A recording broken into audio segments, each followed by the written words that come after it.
رمضان کے روزوں کے لیے یا پھر حج کے لیے حیض کو روکنے والے دواؤں کا استعمال کیسا ہے؟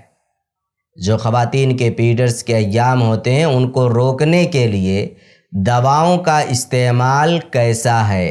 دیکھیں، رسول اللہ صلی اللہ علیہ وسلم کے زمانے میں خواتین پیریڈ کے دنوں سے گزرتی تھیں اور وہ خواتین ان دنوں میں روزہ نہیں رکھتی تھیں۔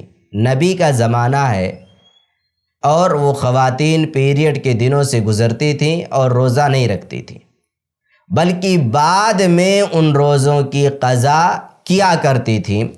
اما عائشہ رضی اللہ تعالی عنہا کی ایک روایت ہے مسلم میں، اور حدیث نمبر 335 ہے، جس کے اندر آگے یہ بات ملتی ہے۔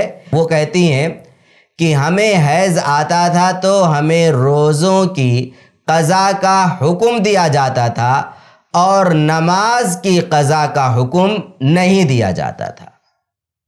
یہ عہد نبوی کی خواتین ہیں جو آج کی خواتین سے کہیں زیادہ دیندار اور ایمانی غیرت والی تھیں۔ وہ لوگ پیریڈز کے ایام میں، رمضان میں اس طرح کی دواؤں، اس طرح کی چیزوں کا استعمال نہیں کرتی تھی، بلکہ وہ روزہ چھوڑ دیتی تھی، بعد میں ان روزوں کی قضا کیا کرتی تھی۔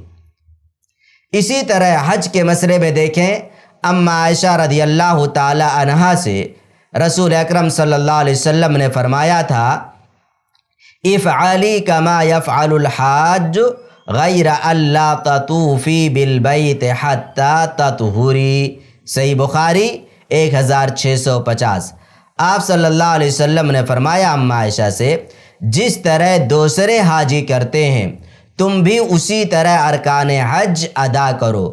ہاں، بیت اللہ کا طواف پاک ہونے سے پہلے نہیں کرنا، یعنی طواف نہیں کرنا، اس کے علاوہ سارے اعمال حج کے کرو۔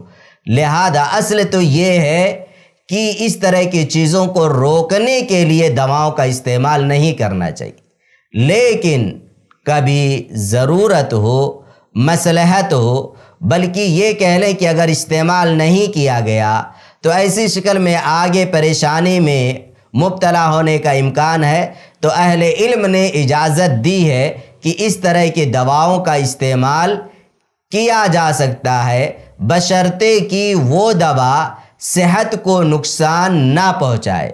ضرورت کے موقع پر، جیسے ایک عورت ہے سفر حج پر نکل گئی یا نکلنے والی ہے اور اسے معلوم ہے کہ ابھی کچھ ہی دنوں میں پیریڈز کے ایام شروع ہو جائیں گے، پھر ایسی شکل میں جو حج کے اور بھی ساری چیزیں ہیں وہ میں نہیں ادا کر سکتی، اور پھر حج کے دن بھی ختم ہو جائیں گے اور لوگ واپس بھی ہونے لگیں گے، پھر میں تنہا رہ سکتی ہوں، اس طرح کے مسائل ہو سکتے ہیں۔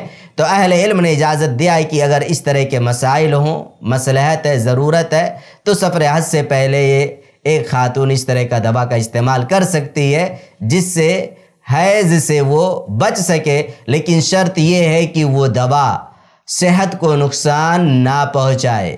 ایسے ہی فائدہ مند اسلامک ویڈیوز دیکھنے اور منہج سلف پر کتاب و سنت کی تعلیمات کو عام کرنے میں ہمارا تعاون کریں، تاکہ آپ کے لیے ذریعہ نجات، جنت کے حصول کا سبب، ساتھ ہی مال میں برکت و اضافے کا ذریعہ بھی بنے۔ آمین۔ جزاک اللہ خیرن۔